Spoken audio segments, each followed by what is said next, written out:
name's Rachel and today I'm talking about small town murder mystery, creepy, cozy, sometimes queer RECS. Two of them are queer. I forgot when I was making this list, I'm like, queer, small town mystery, murder, RECS, and then I realized that one of them was not queer and I was like, shit! But it's got the rest of it. I love this particular niche sect of books because it typically features things that really compel me, which are things like very atmospheric setting that adds to the ominous nature of the plot that already exists, family secrets, found family teaming up to solve the mystery, and being unsettled. I like to be unsettled. First one I'm going to recommend is The Dead in the Dark by Courtney Gold. So this is set in Snakebite, Oregon. I have no idea if that's a real place or not. I assume not. Teenagers start disappearing. Some turn up dead, the weather is weird, and everybody in the town starts to think that it is this queer couple, these two married dudes and their daughter who have just come back to town, and these two dudes are actually they are like ghost hunters. They work on this TV show called Paraspectors. Their daughter, Logan Ortiz Woodley, arrives in town and starts to get the feeling that her dads are not being upfront with her and that there is more going on here than meets the eye. Our other main character is Ashley Barton, and her boyfriend was the first person to go missing, but she still feels his presence around her. So then Logan shows up and they come into contact, and ever since it feels like his ghost is following Ashley around.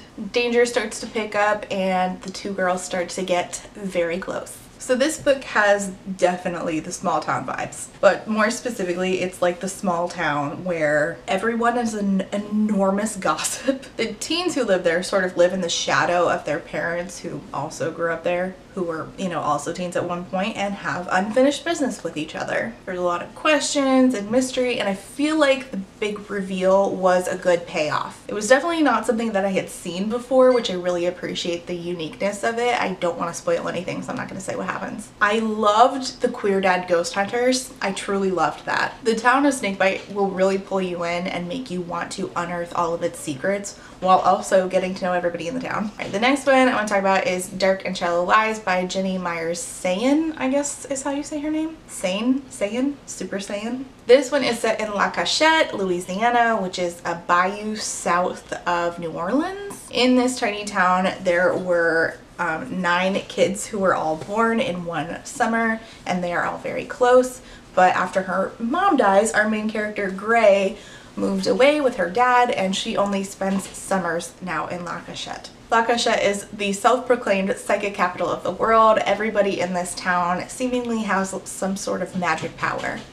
Just some good bayou magic for you. 6 months before the setting of this book, our main character's best friend Elora disappeared. She realizes that everybody in town is hiding things from her. I mean, it's a town full of psychics and nobody's like willing to say what happened. Gray's grandmother Honey is keeping secrets. She's finding out that Elora was keeping a bunch of secrets. Her childhood crush Hart. Her mother who passed away. By the way, trigger warning for off-page parental suicide. Everybody's keeping secrets. And then into town strolls a new boy with links to the town's history. And the town's history, by the way, includes the death of 2 young children. I believe that they were 4 at the time, if I'm remembering correctly. So trigger warning for that, trigger warning for drowning. So Gray's trying to figure out what happened to not only Elora, but to those other kids. Even though they think they already knew who did it, it's a whole mess of small town murder mystery.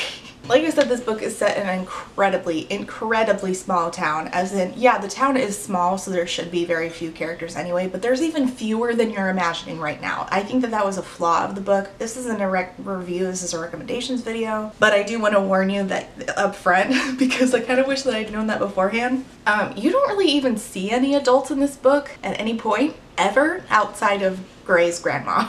Her grandma Honey, yeah, is the only adult in this book. That is weird. So it's very much like there were too few characters, and I feel like that did a disservice to the book because you're kind of able to figure out things a little too easily, especially towards the end. It's like this is getting kind of obvious, but I think if you know that going in and just go in for the experience, you'll have a better time. This is very much just like a small group of young adults with their own secrets, their own family secrets, and they're all dealing with this struggle of leaving a town that their entire existence is wrapped up in. Again, everyone in the town of La Cachette has their own unique form of magic, which I think was really special, and I really enjoyed that aspect of it. All of them were unique in their own way and almost a little bit creepy, so it added to the atmosphere of the book. You will feel really immersed in this. I felt like I was in the bayou getting eaten alive by mosquitoes with our main character Gray while she's, you know, hanging out on the dock with friends, talking about life, and also